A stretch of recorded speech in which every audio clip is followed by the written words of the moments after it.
L'Afrique et Adefunke Adeyemi et bienvenue encore une fois. Adefunke, récemment vous êtes reconnu comme l'une des personnes les plus influentes d'ascendance africaine dans le monde entier et vous apportez une perspective unique à cette discussion de votre position comme représentant des compagnies aériennes africaines, mais aussi vous travaillez avec l'Union africaine et d'autres organisations pan-régionales. Ma question est la suivante. Cette situation de l'aviation et du changement climatique, est-ce qu'elle est aussi importante à l'ordre du jour en Afrique qu'ici en Europe? Et si ce n'est pas le cas, cela signifie-t-il que les gouvernements et les compagnies aériennes en Afrique ne sont pas engagés sur cette question? J'espère que vous avez eu une traduction de ma question.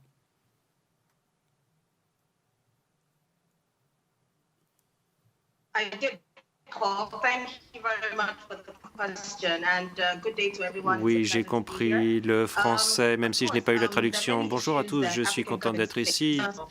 Toutes les problématiques auxquels les gouvernements sont confrontés, problèmes éducatifs, de santé, sécurité alimentaire, etc. Tout cela est au programme. Néanmoins, le transport aérien et le changement climatique sont tout au haut de l'ordre du jour, surtout de la façon dont les États africains sont organisés en matière d'aviation. Il y a l'Union africaine qui est l'agence de mise en œuvre pour l'aviation et puis la Commission africaine de l'aviation civile est sous cette bannière au niveau de l'OACI. Les États africains sont très bien organisés et donc on fait très attention aux questions environnementales auxquelles le continent est confronté. Cela dit, même avec la COVID-19 qui a décimé le secteur, comme on le sait tous, comme cela a déjà été dit, l'aviation reste un problème critique et un domaine auquel les pays africains sont confrontés.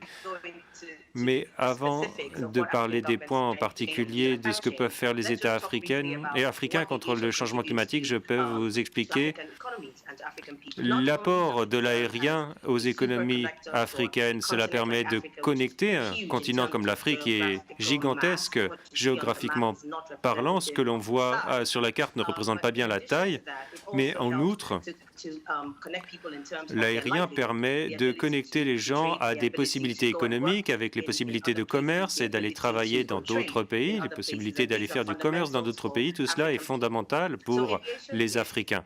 L'aérien est donc un élément critique des économies africaines. Et on a vu vraiment l'effet dévastateur sur l'aérien de la COVID. Et l'Afrique a été l'un des continents les plus touchés. Cela a été très grave dans le monde entier, mais l'Afrique a été quasiment arrêtée à 96%.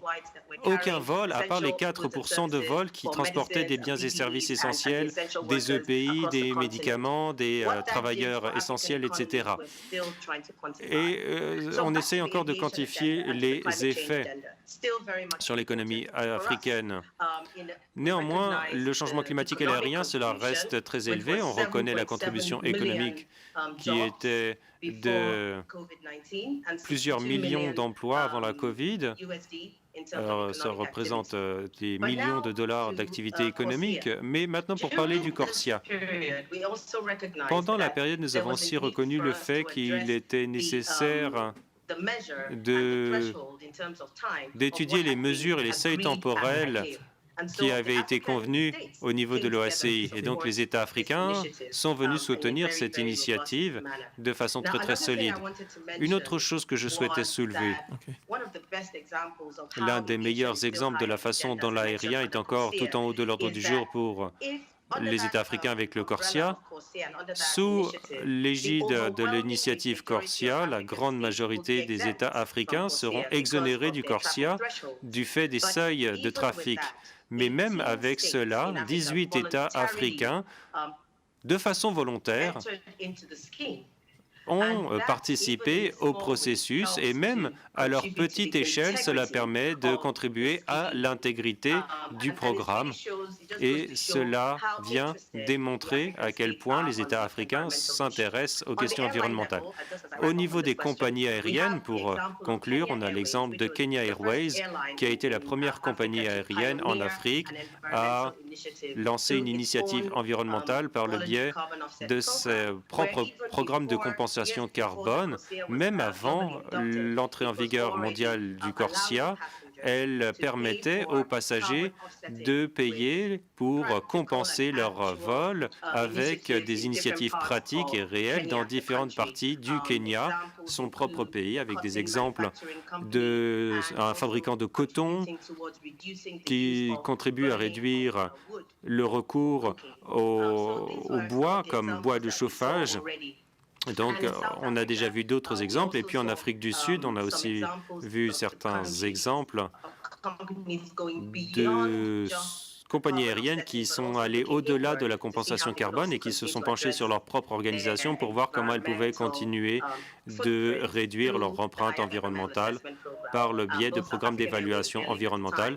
South African Airways et une autre compagnie ont fait cela, et cela démontre que l'aérien et le changement climatique sont encore imbriqués et tout en haut de l'ordre du jour, à la fois pour les États africains et pour les compagnies aériennes africaines. Merci Adefunke. Et c'est très important qu'on entend que sur le plan africain, que ce sujet est toujours très important.